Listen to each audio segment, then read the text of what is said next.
விருதுநகரில் பட்டாசு ஆலைகள் விதிமுறைகளை மீறி செயல்பட்டதாக மூடப்பட்டிருக்கின்றன. இதன் காரணமாக 10,000க்கும் மேற்பட்டவர் வேலையை இழந்திருக்கிறார்கள். அரசு தலையிட்டு பட்டாசு ஆலைகளை திறக்க வேண்டும் என தொழிலாளர்கள் கோரிக்கை விடுத்திருக்கிறார்கள். அவர்கள் தெரிவித்த கருத்துக்களை தற்போது காணலாம். இது இப்போது கடந்த ஒரு மாதமாக தொடர்ந்து வெடிச்சுக்கிட்டே இருக்கிறதுனால கொஞ்சம் அதிகமாக ரைடு இந்த மாதிரி நடத்தக்கூடாதுன்னு சொல்கிறாங்க. நாங்கள் இதை நம்பி தான் வாழ்கிறோம். இங்கே ஒரு 300 குடும்பம் இருக்கிறோம். 300 குடும்பமேவும் நாங்கள் ஃபயர் ஹவுஸை நம்பி தான் வாழ்கிறோம்.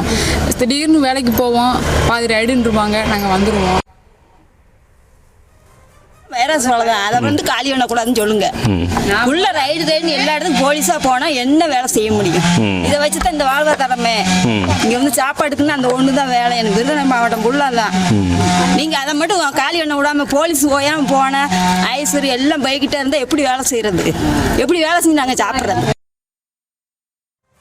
இப்போ ஆஃபீஸர் ரைடுனால பல கம்பெனியில் மூடிட்டாங்க. எங்களுக்கு வேலை வாய்ப்பு இல்லாமல் இருக்குது. ரொம்ப கஷ்டமாகவும் இருக்குது. அதிகாரிகள் ரைடு வருது அவ்வளோ குறை சொல்லலை. ஆனால் சில தொழிற்சாலைகள் 4 மணி இல்லாமல் கூட வேலை நடக்குது. 5 ரூபா 6 ரூபா ஃபுல்லாக குத்தகைக்கு விடுற கம்பெனி தான் அந்த மாதிரி நடக்கிறாங்க. சொந்தமாக நடத்துகிறவங்க யாரும் அந்த மாதிரி இல்லை. கரெக்டாக வச்சுருக்காங்க. அதிகாரிகள் வராங்கன்னா ஆஃபீஸுக்கு லைசன்ஸ் இருக்கா, கரெக்டாக கெமிக்கல் எல்லாம் வச்சுருக்காங்களா, போர்மெண்ட் இருக்கா, கரெக்டான போர்மெண்ட் இருக்காங்களா. அந்த அதிகாரி போர்மெண்ட் கண்டிப்பாக உள்ளே இருக்கணும். பல கம்பெனியில் போர்மெண்ட் இருக்க மாட்டாங்க.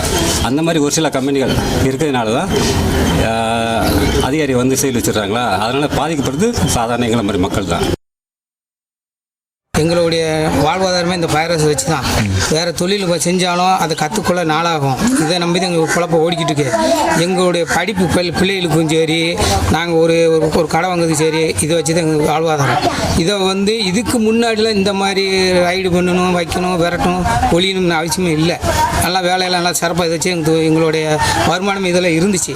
ஆனால் இந்த ஒரு 5 ஆண்டு காலமாக இந்த ஆஃபீஸர் வரான்னு சொல்லி ரைடு பண்ணி வேலைகளும் குறைஞ்சி போச்சு. ஊர் கீழே கோணாச்சலம். அதெல்லாம் நாங்கள் பட்டாசு தொழில் தான் பார்க்கோம். பட்டாசு தொழில் பார்க்கணும். இப்போ அநேகமாக 3 வாரம் 4 வாரம் கணக்கு லீவ் விழுகுது. அப்படிங்கிற பிள்ளைகளை வச்சுட்டு ரொம்ப கஷ்டமா இருக்கு. இதோட சாப்பாட்டுக்கும் பார்க்கணும், பிள்ளைகளுக்கு பள்ளிக்கூடத்து செலவுக்கும் கொடுக்கணும். அதோட பார்த்தீங்கன்னா லோனுகளும் எங்கள் கஷ்டத்துக்கு நாங்கள் எடுத்து வச்சிருக்கோமா.